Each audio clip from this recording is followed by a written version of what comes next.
Bonjour et bienvenue à cette capsule de formation de la Bibliothèque d'Alma portant sur la recherche avancée de la ressource en ligne Eureka.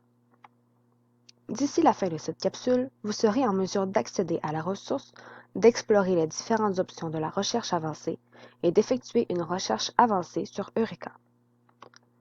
Commençons par accéder à Eureka. La première étape est de se rendre sur le catalogue en ligne de la bibliothèque. Toutes nos ressources en ligne sont listées à gauche de l'écran. Vous devez cliquer sur le logo d'Eureka. Puis si vous n'êtes pas déjà connecté à votre compte en ligne, le site vous le demande maintenant.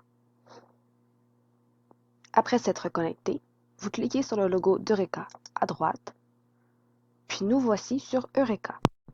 Afin d'accéder à l'écran de recherche avancée, vous devez cliquer sur Recherche avancée à partir de l'écran de recherche simple. Nous voici donc sur l'écran de recherche avancée d'Eureka. On peut voir qu'il y a beaucoup plus d'options que dans la recherche simple. Nous allons donc commencer par faire un survol de celle-ci. Voici la barre de recherche principale où on inscrit notre recherche.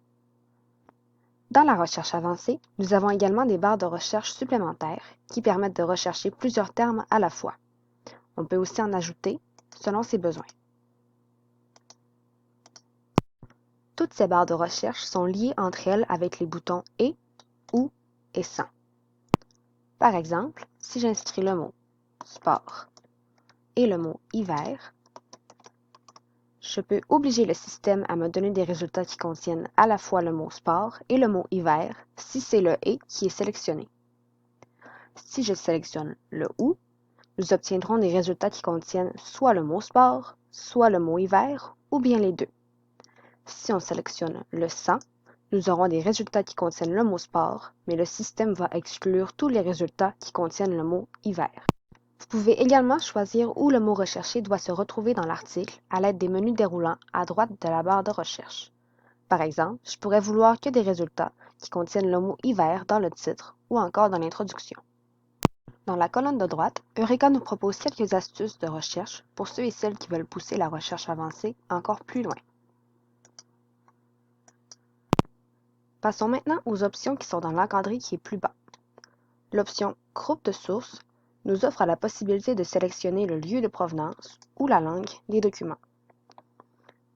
Donc, si je sélectionne Canada français, j'ai la liste de toutes les sources qui proviennent du Canada et qui sont en français. Il est aussi possible de rechercher par le nom de la source directement avec l'onglet « Nom de source ». Par exemple, si on veut des articles qui ont été publiés dans Le Quotidien, je n'ai qu'à taper le nom de mon journal et à le sélectionner. Lorsqu'une source est sélectionnée, elle va à droite. Il est aussi possible de l'enlever. Enfin, l'onglet « Critères de source » propose beaucoup d'options. Il est d'abord possible de choisir le type de source. Vous n'avez qu'à cliquer dessus pour les désélectionner ou tous les sélectionner avec le bouton qui est à droite. On peut également y choisir la langue. On peut également sélectionner la couverture géographique, donc si nous voulons des sources qui couvrent l'actualité nationale, provinciale ou encore régionale. On peut donc voir qu'il est possible de sélectionner plusieurs options à la fois.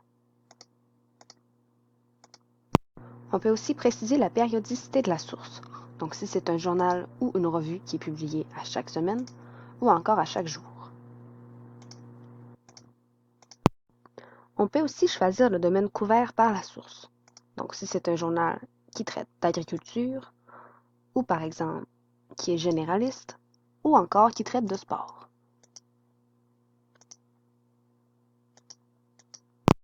Enfin, on peut rechercher un lieu géographique précis. Par exemple, nous pourrions vouloir des journaux qui ont été publiés au Québec. Il est aussi possible de sélectionner une ville en particulier. Finalement, nous pouvons sélectionner la période qui est visée dans notre recherche. Donc, si on veut les articles qui ont été publiés dans les 7 derniers jours, ou encore depuis 2 ans. Le bouton « Recommencer » sert à supprimer toutes les options qui ont été sélectionnées. Faisons maintenant un exemple de recherche avancée. Faisons une recherche portant sur les bibliothèques au Québec. Je vais donc inscrire bibliothèque dans ma barre de recherche principale et Québec dans une des barres de recherche secondaires.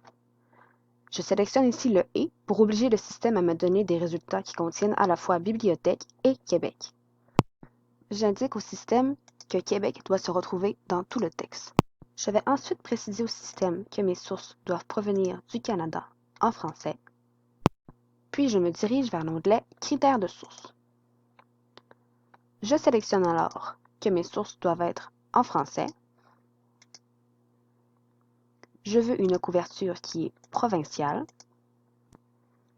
et que les sources doivent avoir été publiées soit à chaque semaine ou à chaque jour. Les domaines couverts sont agriculture, consommation,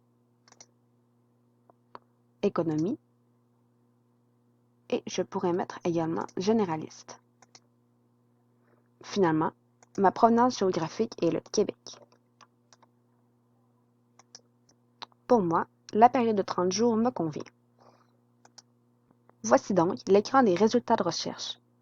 Notre recherche a obtenu 28 résultats.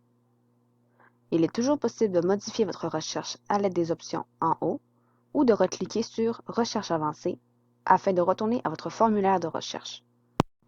Pour lire un article, il suffit de cliquer sur le titre.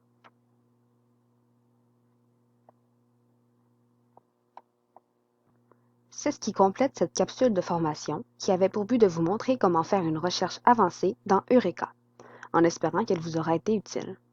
Pour toute information supplémentaire, consultez l'onglet Ressources numériques sur le site de la Bibliothèque d'Alma ou la section Aide d'Eureka en cliquant sur le point d'interrogation en haut à droite.